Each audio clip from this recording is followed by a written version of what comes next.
तो चलिए आइए अब हम लोग पढ़ते हैं 17.3 सेफ डिलीवरी के बारे में। Perhaps the most anxious time in a woman's life is the time of giving birth। अब देखिए, जब कोई महिला प्रेग्नेंट होती है तो सबसे ज़्यादा चिंतित, ठीक है, सबसे ज़्यादा भयभीत वो तब रहती है जब उसको बच्चा जन्म देना है। Some common questions are, will I be safe? Will my baby be safe? What will happen in case of any complications? अब कुछ सवाल जो कि महिला के मन में आता है वो ये है, क्या मैं सुरक्षित रहूंगी? क्या मेरा बच्चा सुरक्षित रहेगा? क्या होगा अगर कोई कॉम्प्लिकेशंस आ जाए?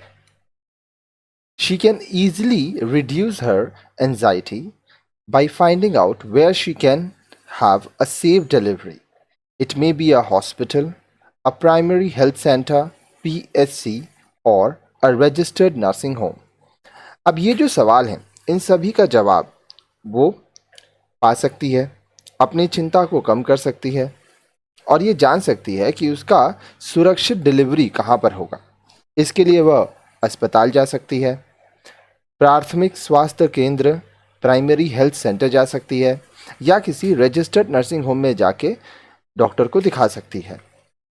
By gathering this information beforehand, she can decide where to go at the time of delivery and also collect the things she would need at the time.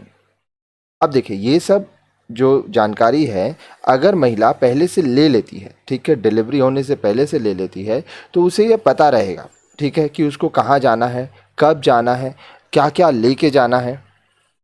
By choosing to register with a doctor, she assures herself of competent medical attention at the birth of her child.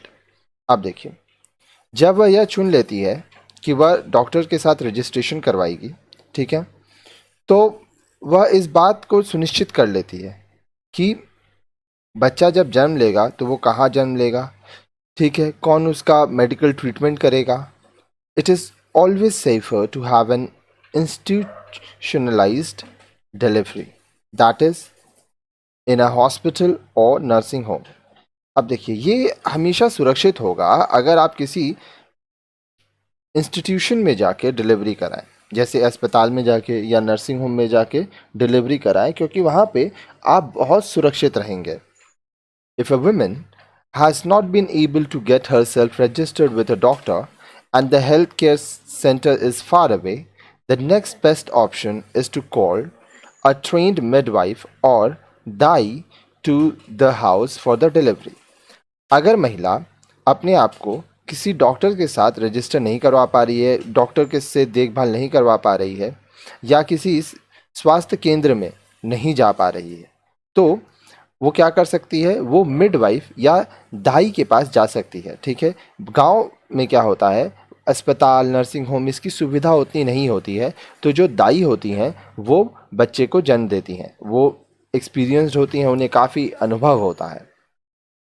A train midwife is important because she would. अब देखिए, जो trend midwife है, जिसको दाइमा भी कहते हैं, दैया भी कहते हैं, दाई भी कहते हैं, ठीक है, वो क्यों ज़रूरी है? क्योंकि वो डू एवरीथिंग साइंटिफिकली, वो वैज्ञानिक तौर पे सब कुछ करेगी। Follow the rules of cleanliness. अब देखिए, साफ सफाई ये बहुत ज़रूरी होता है डिलीवरी के टाइम में, तो इसका जो पालन है वो करेगी। Know what to do in case of any complication. अगर कोई कॉम्प्लिकेशन होता है तो उस समय क्या करना है वो दाई को पता रहता है। The 5 rules of cleanliness. अब देखिए, साफ सफाई रखने का 5 जो नियम है वो क्या क्या है? Clean hands and finger nails, हाथ साफ रखना, नाखून साफ रखना। Clean surface for delivery. अब बच्चा जहाँ जन्म लेगा, जहाँ पे डिलीवरी होगा, उस सतह को साफ रखना। क्लीन शीट, जो शीट है, चाहे बेडशीट हो या कोई भी कपड़ा हो, वो साफ होना चाहिए। Clean all items to be use for delivery with antiseptic solution and soap. अब देखिए, डिलीवरी करने के समय बहुत सारी चीज़ों की ज़रूरत होती है, तो सभी चीज़ों को पहले एंटीसेप्टिक सोल्यूशन या साबुन से धो लेना चाहिए, साफ कर लेना चाहिए। Clean cutting of the cord with the new blade and tying with new और फ्रेश थ्रेड। अब देखिए, जो कॉर्ड है उसको नए ब्लेड से काटना चाहिए, ठीक है, और उसको साफ करके बांधना चाहिए। ठीक है, ये सब आपको सुनिश्चित करना होगा। इससे माँ भी सुरक्षित रहेगी और उसका बच्चा भी सुरक्षित रहेगा।